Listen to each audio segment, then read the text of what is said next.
À la CGT, je participe aux AG de grévistes qu'ont décrit précédemment les collègues de Grenoble. Je voulais insister sur plusieurs éléments. Le premier, c'est quand même que la crise institutionnelle qui caractérise particulièrement la situation, elle est plutôt devant nous.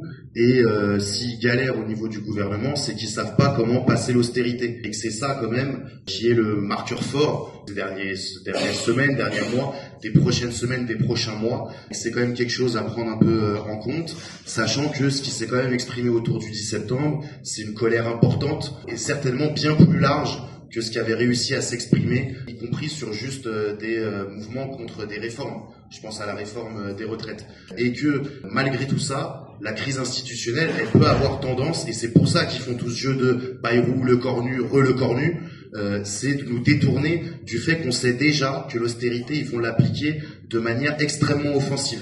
Ce qui est décrit depuis tout à l'heure, et c'est super intéressant, ça démontre ce truc-là. Ça veut dire que les plans de licenciement, la précarité, la répression, et j'insisterai aussi un petit peu sur ça tout à l'heure, c'est quelque chose qui est pas derrière nous, mais qui est devant nous. Voilà, avec cette histoire de colère. La deuxième chose, c'est que l'austérité, elle est déjà là. Sur les baisses de budget, les baisses de postes, et aussi Nexem, Access, c'est un peu ce que décrivait notre camarade de la FIP, mais c'est vrai, je pense, à d'autres endroits. Avec leurs services juridiques, ils prennent tous les accords qui existent pour voir et qui sont mieux que la Convention pour les dénoncer.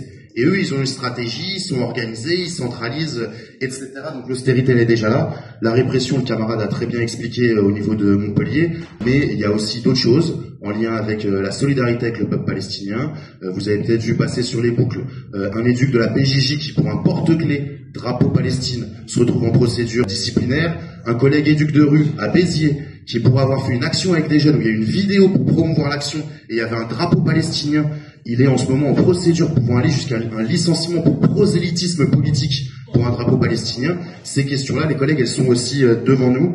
Dernier élément sur lequel moi je voulais insister un peu sur le bilan état des lieux, il y a des luttes depuis tout à l'heure et c'est assez enthousiasmant, quoi, avec des niveaux différents, des manières différentes de s'organiser, mais il y a des luttes qui sont éparpillées.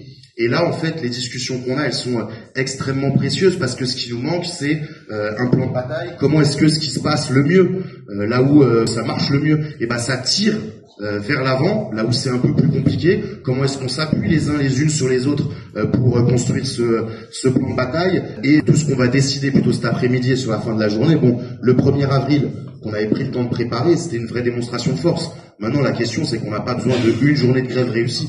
On a besoin de une, de deux, de trois, et ça a été dit pas seulement dans le secteur social. Et je pense que le tableau qu'on a brossé un peu depuis ce matin, il permet un peu d'envisager de faire des grandes choses pour notre secteur. Donc une fierté encore une fois de participer ici auprès de tout le monde.